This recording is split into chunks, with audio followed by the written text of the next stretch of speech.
link in the description if you want to go pick one up.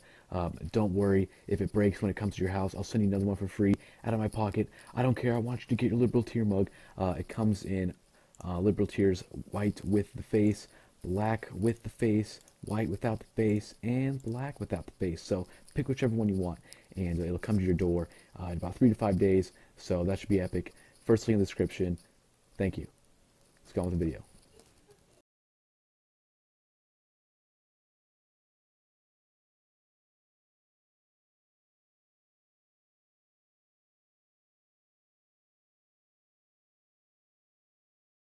You're about to be in store for a very fun interview. We're going to talk to Jared Taylor. Jared Taylor graduated in 1973 from Yale University with a BA in philosophy. He is a self-avowed expert on race relations. He's the president of New Century Foundation and the author of Paved with Good Intentions, The Failure of Race Relations in Contemporary America. He, from time to time, describes himself as a racialist, which I thought was only a word that Ali G used, and a racial realist. We're about to find out what all of that is, but he's also written an article on immigration and the different ethnicity composition of the U.S. and how it is changing and how it's going to affect the U.S. Jared, welcome to the Young Turks. Thank you. I'm glad to be on the program. All right. This should be fun. Now, in 2042, we find out that America is going to become a majority-minority country, meaning that there will be more what we call minorities now as opposed to whites. You are apparently troubled by this. Why is that? Well, imagine the situation reversed. Imagine, for example, that hundreds and thousands of poor whites were pouring across the border into Mexico, insisting on instruction in English rather than Spanish, and celebrating 4th of July rather than Cinco de Mayo, buying up radio stations and newspapers and broadcasting in English rather than Spanish, wanting voting papers written in English rather than Spanish. And imagine that some of them were even muttering darkly about breaking off a chunk of northern Mexico and kicking out all the Mexicans and making it an all-white enclave. Do you think that the Mexicans would consider this a wonderful exercise in diversity and welcome it as cultural enrichment? Well, Jared, I have a couple of points to make about that. Those are interesting. You know, we don't have to use Mexico as an example because I can remember hundreds of thousands, millions of poor white people pouring into a country. That country was called America when the Irish and the Italians came in, let alone many other white ethnicities. And at the time, people said, oh, no, this is going to destroy a once great country. But it didn't. It made it stronger. Did that not do anything to convince you that perhaps immigration might not be such a bad idea? It depends largely on where it's from. Oh. People often, oh, yes, don't forget. You say that you will tell me, and you're right, that despite great reservations about the Irish and Italians, they integrated just fine. And after about 3 or 4 generations, it doesn't make any difference where you're from in Europe, but in terms of college education, household income, likelihood to marry outside of your original ethnicity, all those groups become indistinguishable. And people will say, okay, that means that the Haitians and the Guatemalans coming in now will be no different. That overlooks one very important thing, and that's what makes people uncomfortable, namely race. There were 2 racial groups here long before the ethnics showed up at the turn of the 19th and 20th century, American Indians and blacks, who are still not integrated in the way that the European ethnics did. Therefore, it's false to assume that just what happened to the Italians is the same thing that's going to happen to the Guatemalans. All right, so let me try to understand that. You're saying that, yeah, the Irish and the Italians and the Polish and the Germans, they all came in, but they were white, okay? That's so right. We all integrated fine because white people rock. But well, no. It's because race is one of the most serious fault lines in any society. You will find that attempts to assimilate will generally work if they cross racial lines, so long as language enclaves don't develop to the extent that they do, say, in Quebec in Canada. If you have a very substantial language enclave, you do not get assimilation across language lines. Race is a very, very difficult thing wherever you look, anywhere in the world. all right, so let me try to understand that. In America, we have been assimilating different races for centuries now, including blacks, Latinos, Asians, etc. Are you saying America failed? I thought we were a shining success, a light onto the world. Why is it that there's no school in America that passes what's called the lunchroom litmus test? In other words, it's all very well to have people who are Hispanics, Asians, whites, blacks go to the same school, but they sort themselves out into very clearly racially demarcated groups as soon as they get the chance.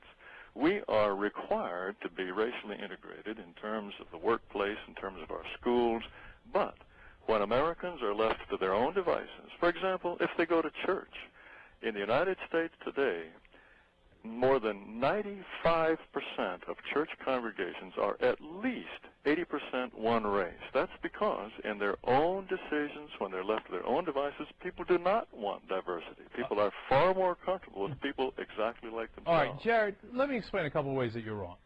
Number one, well, first of all, explain how my facts are wrong. I'm going to tell you. You just said that in almost every school, I thought maybe you even said in every school in the country, that people are, virtually every school in the country, they're segregated along race lines. That has not been my experience at all. I understand that some are, okay? I'm being a racial realist there, if you will, right? But I've gone to many schools, including my own, where that was not the case. I went to a school in New Jersey where we had Asians, Indians, Koreans, Jewish, white, black, everybody sat in the same lunch table. And you know what? Here at the Young Turks, we have a Latino, we have an Armenian, we have a Turk, we have a white guy, we have a Jew, we have a black, and we all work together. It's crazy. Let me ask you this, Jared. Hold on. Let me finish the question. Okay. All right, let me get back to this. So let me get to the question, okay? Now, whether we mix, as we do here at the Young Turks or in my high school, or whether we don't mix, in some of the examples you point out, either way, this diversity has only strengthened America. The results, as they would say, the proof is in the pudding. America's been the #1 superpower, and is still the #1 superpower. So how, you guys always talk about this disintegration of society because the races don't mix. First of all, they do mix. Second of all, even if they didn't, we still win because we have that diversity. Tell me, at what point in America's history was it the most dominant power? At what point in America's history did it have the world's largest proportion of industrial and economic might? Tell me, when was that? All right, well, let me tell you. It was in 1945. In 1945, we were still 20 years away from abolishing a system, an immigration system that was designed specifically to keep the country majority white. Jared, do you hold on. Let's be factual here. No, I'm trying to be factual. Jared, let me explain something. Let me ask you a question, okay? Do you purposely twist the facts, or do you just not know the facts? Let me explain something to you. Do you not realize that we had the highest percentage of wealth in the world in 1945 because Europe and Asia were decimated by World War II? Or do you ignore that fact on purpose? And do you ignore the fact that we boomed and were the #1 superpower, and after demolishing the Soviet Union, in fact, our height was in the 1990s until, of course, Bush came in. And those facts are conveniently ignored by you. Did we or did we not have the highest percentage in 1945 because the rest of the world was destroyed? Do you understand that fact? You know, if you stop shouting and listening, you might learn something. Yeah, tell me about it, Mr. Racialist. The fact, Mr. What did you call me? Racialist. You call yourself Racialist. Right. That is something, that's a word that's been used to describe me. The proper term that I use for myself is a race realist. In fact, of course, the fact that 1945, Europe and Japan were in bad shape, of course that's part of it. But there is no question that up until 1965, we were still very much the dominant power, and it is as our country has become increasingly diverse, I don't necessarily wish to connect the two, our proportion of wealth and power has declined quite dramatically. Now, you say that diversity is a strength. Without diversity, we would have no such thing as race riots. We would have no such thing as racial discrimination suits. We would have no such thing as race riots in high schools where blacks and Hispanics beat up on each other. Furthermore, let me finish. All right, go ahead. We would have no such thing as prisons in California and Texas that are kept in a constant state of lockdown because if the black and Hispanic prisoners are allowed to mix, they will be at each other's throats. You cannot point to a single thing in any kind of macroeconomic sense and say the presence of 30 million Mexicans in this country has made our country stronger. All of that is pure myth-making. All right, Jared, look, you've said so many things that are absurd. Let me ask you a couple of questions. Yeah. All right, let me ask you a couple of questions. All right, sure. You say we wouldn't have any race riots if we didn't have any different races. Well, I suppose that's true. Does that mean we should do some ethnic cleansing and Of course not. Because the Germans wouldn't have had any problems with the Jews if they had just finished, you know, what was happening in World War II. They wouldn't have had any problem with the Jews, right? Because there wouldn't be any. My point is, by adding more ingredients, more fault lines, we are only brewing trouble. We never had a black and Mexican race riot until we had large populations of Mexicans. If we never just kept the Mexicans out, we never would have had this problem in the first place. But we did have race riots before the Mexicans came in. Could that have been because we had slavery and then impoverished the African-American population here? Or that had nothing to do with it? It was just the blacks going crazy? You have race riots in Britain. You have race riots in Canada. The history of blacks in those countries is radically different from the history of blacks in the United States, and you still have precisely the same problems of any kind of multiracial society, namely conflict and tension. It's part of human nature. If you look around the world, those places where people are most diligently killing each other are precisely those places where diverse populations are trying to share the same territory, whether it's diversity of religion, race, language, or nationality. So, diversity Jared, is a source of tension, not of strength. No, I want to understand your vision of the world, okay? Because apparently you don't believe in our vision of America where we all come together and we'll live together. So how does your vision work? We all go into our separate enclaves, and we say, all right, this is white America, and presumably we either kick people out or I don't know what we do with them, but they all go into their separate countries, and they don't let anybody else into their countries, and nobody ever mixes, and then everything is rock and roll? Is that the vision? I have only recommended two policies to the United States. One is to stop immigration. We don't need no more people. We already have 300 million people in this country. When's the last time you were driving down the road and you said to yourself, gosh, there are just not enough cars on the highway. I wish there were more. When I drove across the country, in Kansas, I bet you in wish Pennsylvania. you wish to see more and more cars, in Texas, I'm sure. Well, you're the only one in America who feels that way, believe me.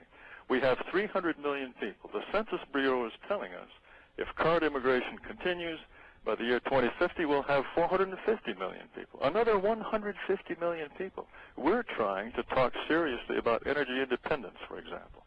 We're trying to talk seriously about environmental protection. How is that going to be helped by another 150 million people? So for a host of reasons, I would stop immigration right where it is. The other thing that I would say, the only other policy advocate I would be, is to eliminate all anti-discrimination laws. I believe in complete freedom of association, and if you wish to associate only with red-headed duck hunters, that should be your right. If you're a private employer, you should have the employee people that suit you the best. So let me understand that, Jared. If Greyhound Bus says, hey, listen, we wish to have black people sit on the back of the bus, that's A-OK. No. If you are a monopoly supplier, you have no right to discriminate. If you are the monopoly electric company, no, you don't have the right to say, well, we're going to sell electricity only to right-handed people. But if you are a private individual, just as you have the right to choose your own spouse for good reasons, bad reasons, or no reasons at all, if you are a private employer, you should have the right to choose your employees for good reasons, bad reasons, no reasons at all. If they turn out to be good workers, so much the better for you.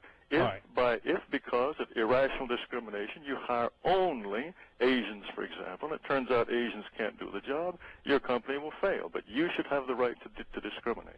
All right, so we're talking to Jared Taylor. I want to ask you about, whether I disagree with that is a different question, and I do, but I don't want to get into all of that. But you mentioned that we should have these races, as far as I could tell, separate, but no, those two things don't...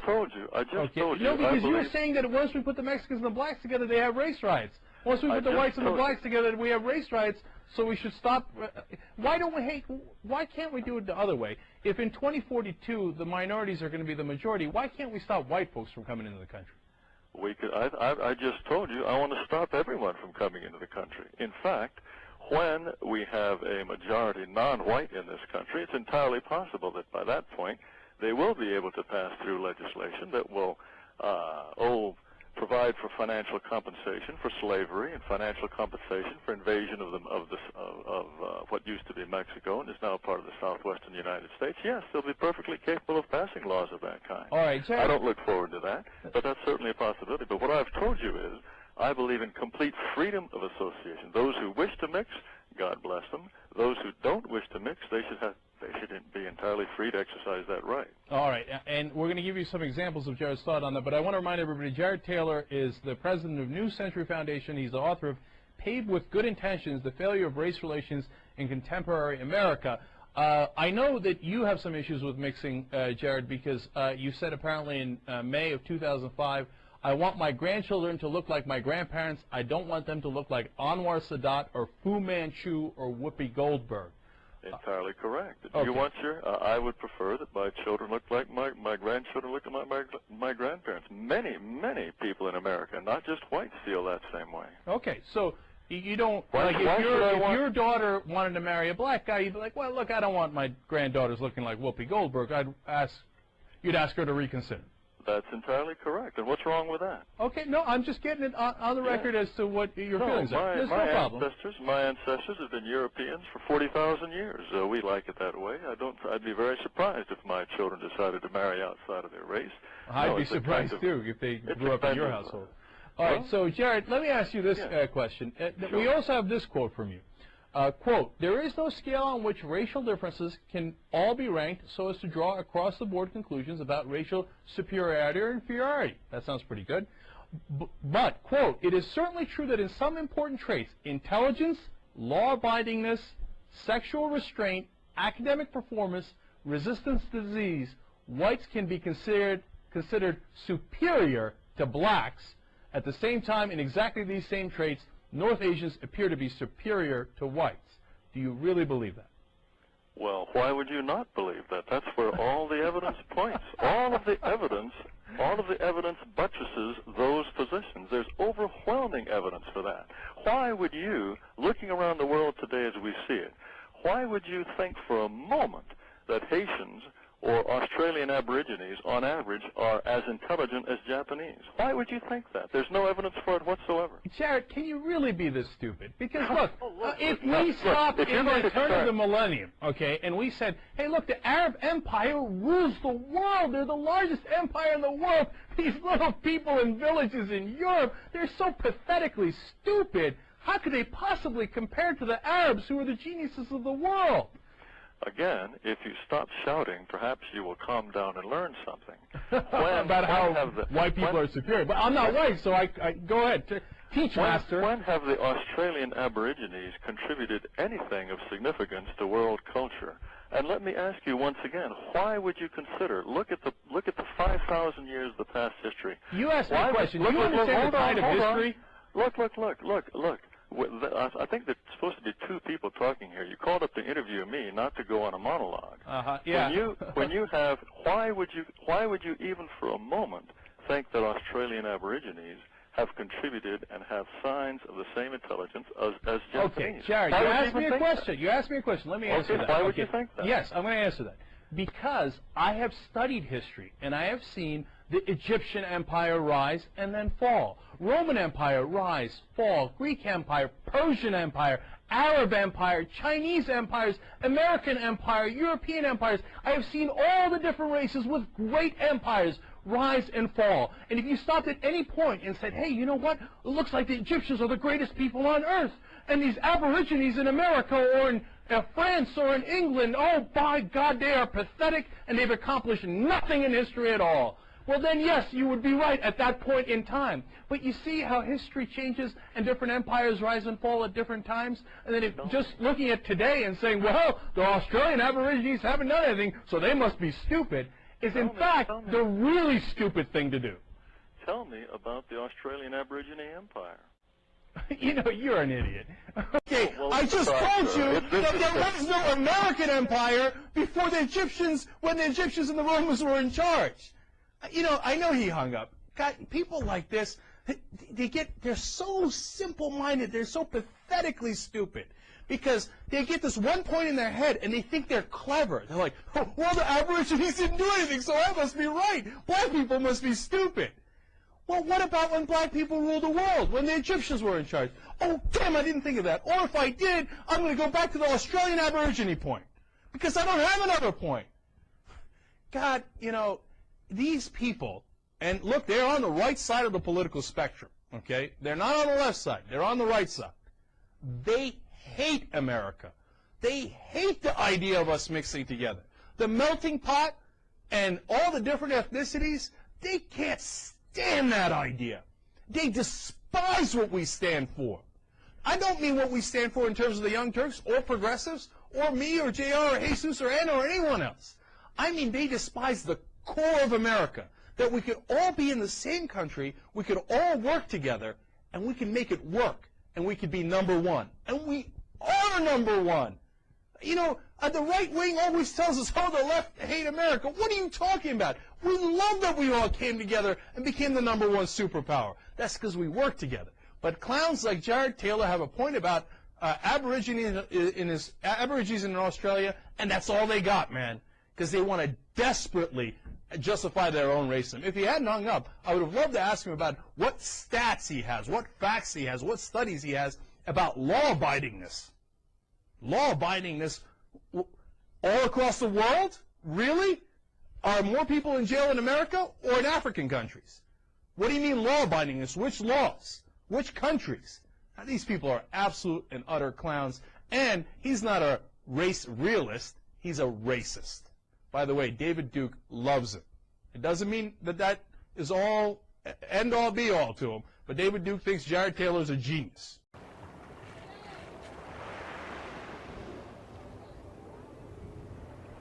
Hello, everyone. Hey, I'm just stopping by to remind you that liberals are insane. Social justice warriors are becoming more violent and triggered than ever before. Anyways, be sure to subscribe to KGP TV on YouTube and have a blessed day. Yeah, man.